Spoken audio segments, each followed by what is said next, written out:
To my YouTube listeners, if you haven't subscribed to the channel yet, please subscribe. It'll make a big difference for the Chassidic Story Project.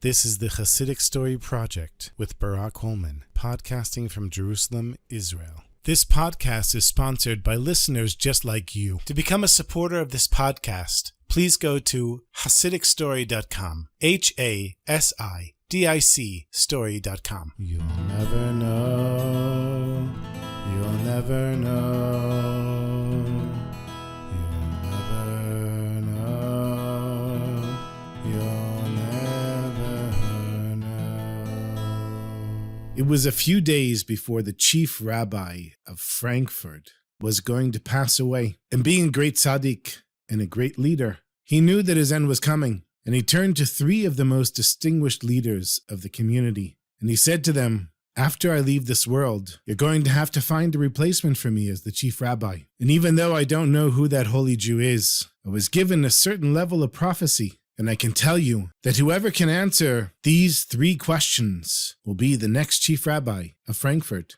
And he slowly gave over these very complicated, deep Torah questions. The delegation wrote them down, and a few days later, the great rabbi said Shema and left this world. And the delegation, after burying the rabbi, began their search for the new chief rabbi of the Frankfurt community. Now, the community in Frankfurt was a very ancient community, going all the way back to the 1200s. And they couldn't just have anyone as their rabbi. They needed somebody who was a scholar, and a mensch, and a tzaddik. So they decided the first place they would look was in Krakow, in Poland, because if you've listened to any of the previous stories, you've probably heard of the holy Jews in Krakow. And so this delegation knew that was the good place to look. And they started asking around, does anybody know a great rabbi, great tzaddik? And they heard that it happened to be on that Shabbos that there was the bar mitzvah of the son of one of the wealthiest Jews in Krakow.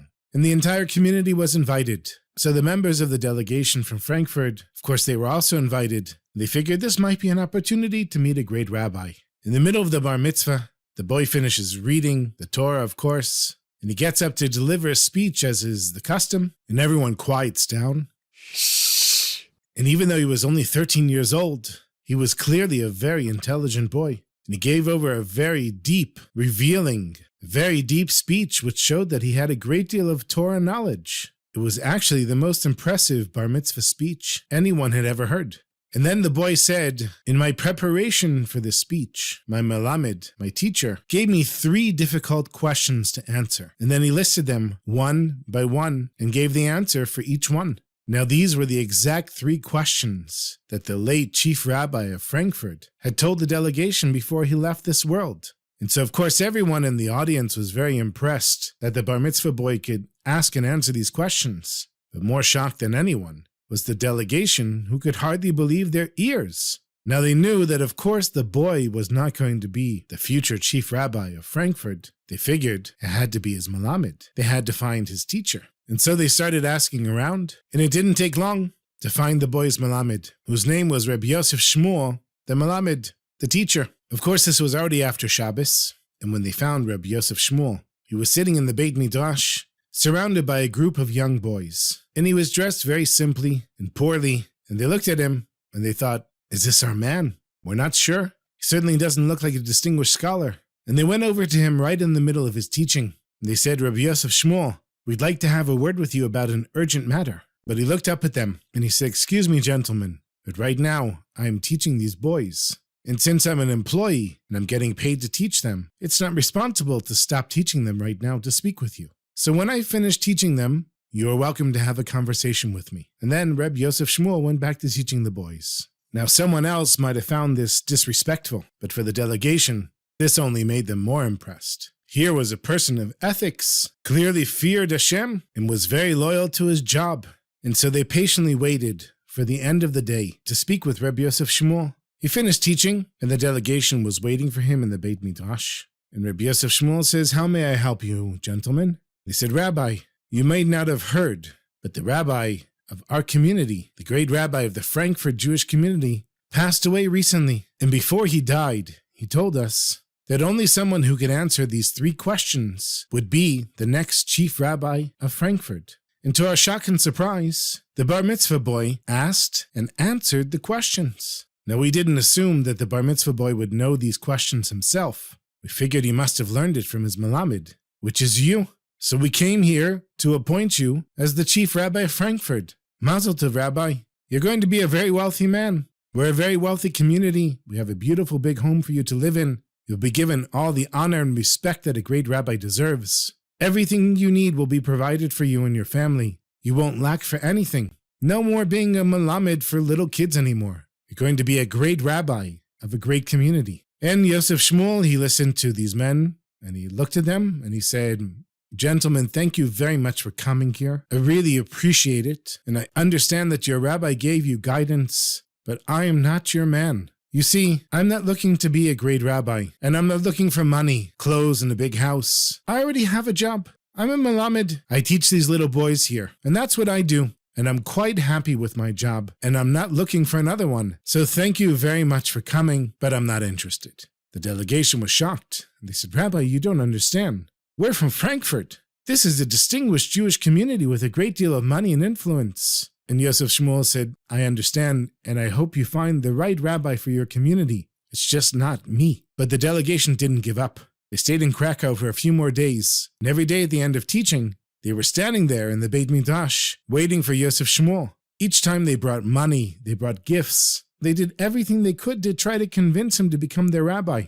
But every time he turned them down. And after enough days of this, they realized that they weren't going to convince Rabbi Yosef Shmuel to become the rabbi.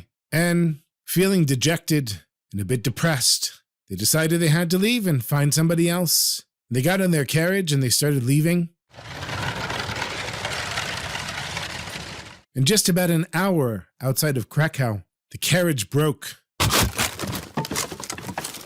And they were stuck there. They sent the driver with one of the horses to go back and bring another carriage or someone to fix it. But in the meantime, they had no choice but to sit by the side of the road and just wait for the driver to come back.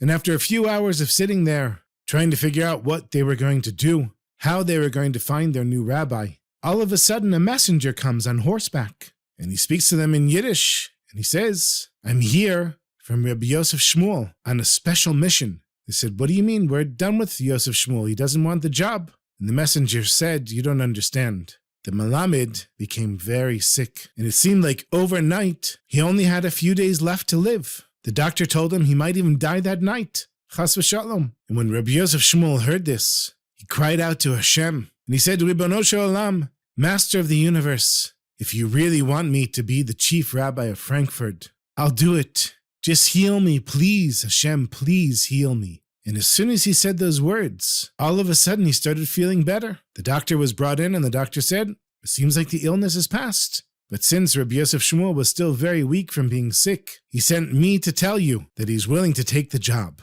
And so, a few weeks later, Rabbi Yosef Shmuel arrived in the community of Frankfurt, who greeted him with a great celebration. It was obviously clear that Rabbi Yosef Shmuel was meant to be the leader, the chief rabbi of Frankfurt, and everyone was amazed at the prophetic vision of their former chief rabbi, who gave them the guidance to find his holy successor.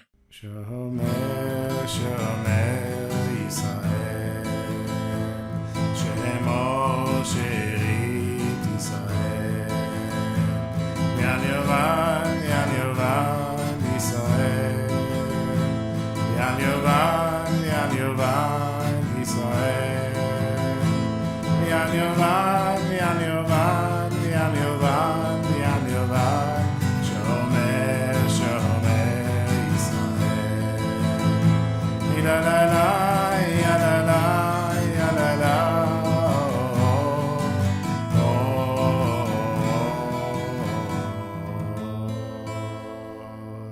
One more short story. There once was a woman who was known to be a tzaddiket, a very righteous and pious woman, and her husband was wealthy and learned Torah, and they merited to have both wealth and Torah learning at the same time, which, as we know from Rabbi Nachman, only comes when somebody's at an ultimate level of humility. And it was her minhag, her custom, to get up every Friday morning very early and go with her servant to the marketplace. And this particular Friday, she came across a beautiful, fine fish, and she bought it lekavod Shabbos Kodesh, in honor of the Holy Shabbos. And on the way home, she noticed that the fish was still alive, that its head and its tail were still quivering. And she was so overjoyed by her good luck and having such a fresh fish that she said to Hashem, Ribono shel olam, Master of the universe, here you gave me such a beautiful fish for the Holy Shabbos. Now you have to give me a beautiful guest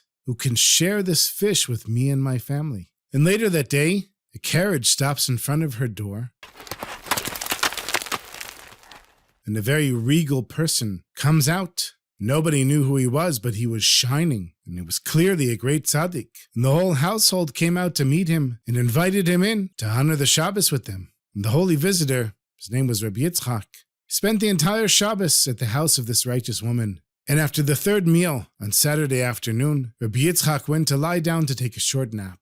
And in his dream, he asked what was the purpose that he had been sent there. And he was told in his dream that the only reason that he was sent there was to spend Shabbos with this holy woman, because she was the daughter of a great Torah scholar, and she herself was known for her tzedekis, for her righteousness and her holiness. And on Friday morning, she cried out to Hashem that she needed a guest that would equal the fish that she had bought for Shabbos. And it was decided in heaven that this Rabbi Yitzchak, who was the greatest tzaddik of his generation, would travel to her house and spend Shabbos there. And after Shabbos was over, everybody walked Rabbi Yitzchak out to his carriage, and just before he left, he said to the righteous woman, Please, have compassion on me. The next time you want a special guest, please don't ask Hashem for me. You know, on Friday morning, I was very far from here, and I had no intention of coming here for Shabbos. But when you made your request, my carriage turned in another direction, and no matter how hard I tried to turn the horses to bring me back home,